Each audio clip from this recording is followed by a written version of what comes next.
I had a simple plan, a follow-up to Autumn Witch's video on plasma glow showing how to take the effect to the next level without using airbrushing, dry brushing or oil paints. However, sometimes paint jobs don't go according to plan.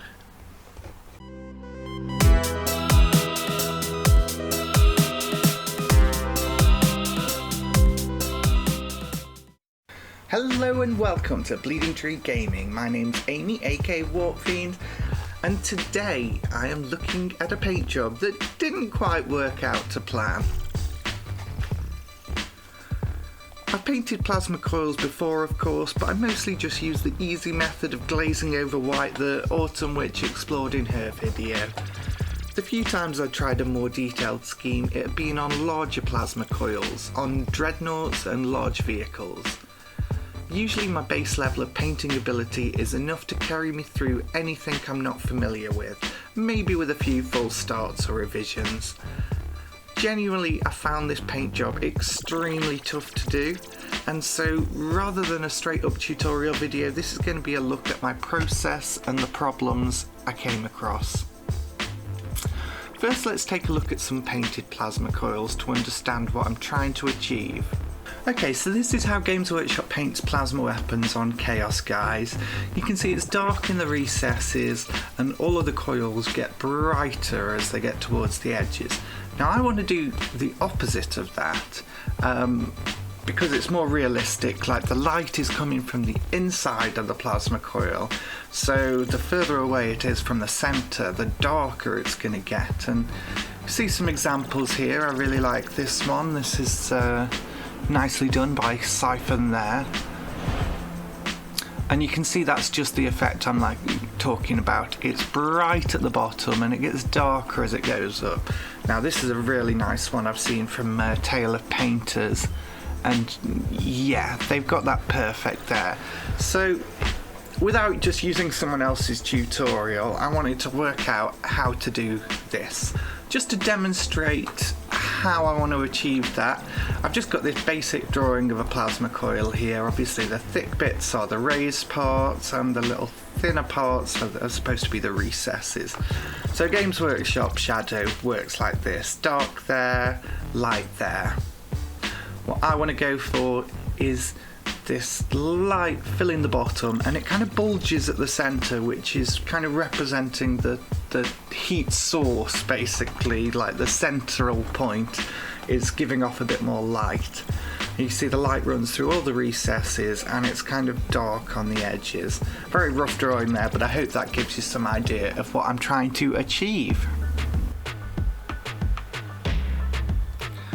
So the order of operations I had in my head to achieve this look was to paint the whole thing white, then to highlight the raised part of the coils, get darker instead of lighter each time. Here's where I started hitting problems.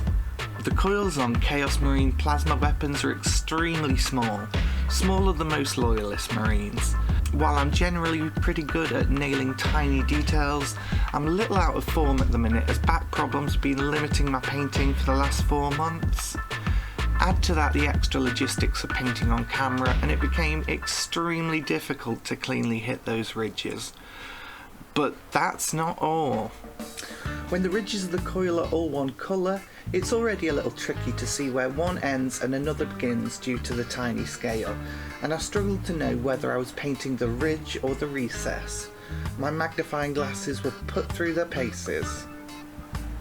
However, once there's horizontal bands of colour on the coils, that difficulty in distinguishing gets magnified tenfold. I'd literally turn the gun over and over, trying vainly to find an angle where I could see what I was painting. I'd make a mistake, paint over the section and try again, only to make another mistake and have to paint over it again. Pro Acryl White is very good at thinning down, but even with that I started to lose detail as I applied more and more coats. Eventually I managed to get some done, mostly by working off camera, where I had a much easier job of it. As you can see, my lines still aren't perfect, but the effect is more or less how I imagined.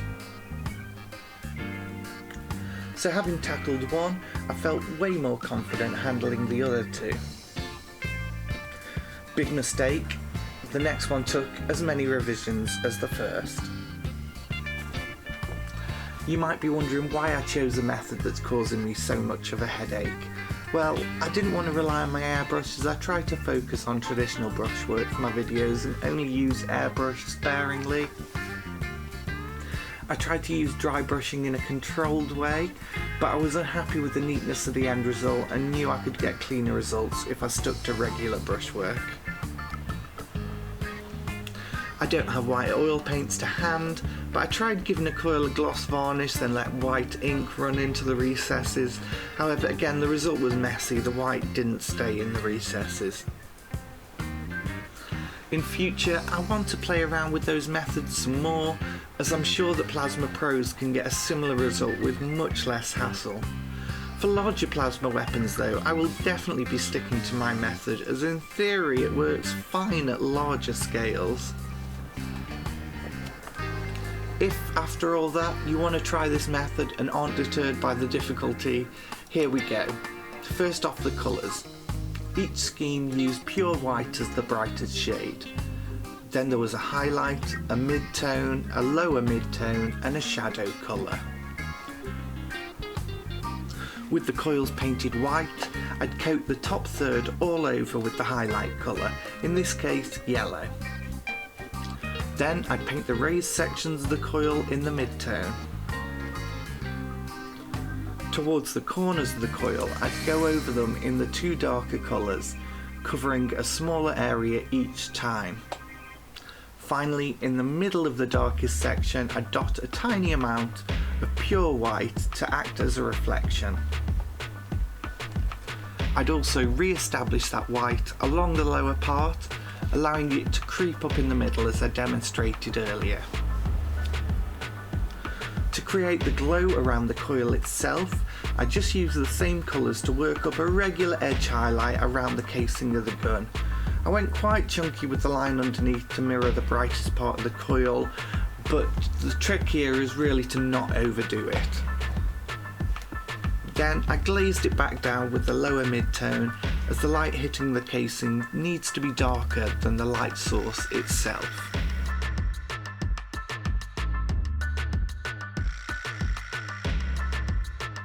The gun barrels, I'm doing something a little different.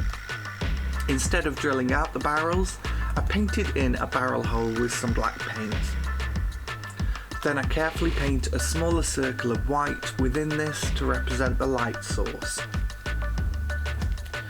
Next, I start from the lower mid-tone and glaze over that white. I also add 4 separate little bands of colour around the edge of the barrel. I highlight up all these.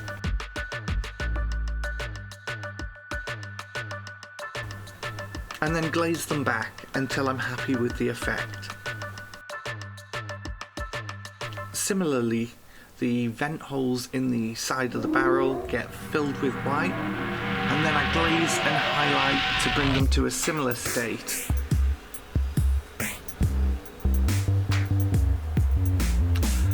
Don't forget there needs to be a black line around the edges of the vent hole, with only the most recessed part of it in this bright scheme. The separation will sell the glow better than light against light. So this is my final result here. As you can see, they're far from perfect, but I'm hopeful I can refine the method with more practice in future. After finishing them, I felt kind of better about myself as I saw this on the GW website. Could be my imagination, but it kind of looks like the heavy metal paint has slightly fluffed the lines on this one, so that makes me feel slightly better about myself. If you have any favourite methods, tutorials or tips for how to tackle these a bit more reliably, I'd love to hear, so please let me know in the comments. This has been Bleeding Tree Gaming. Thank you very much for watching. Don't forget to like and subscribe, and I will see you in the next one. Bye bye.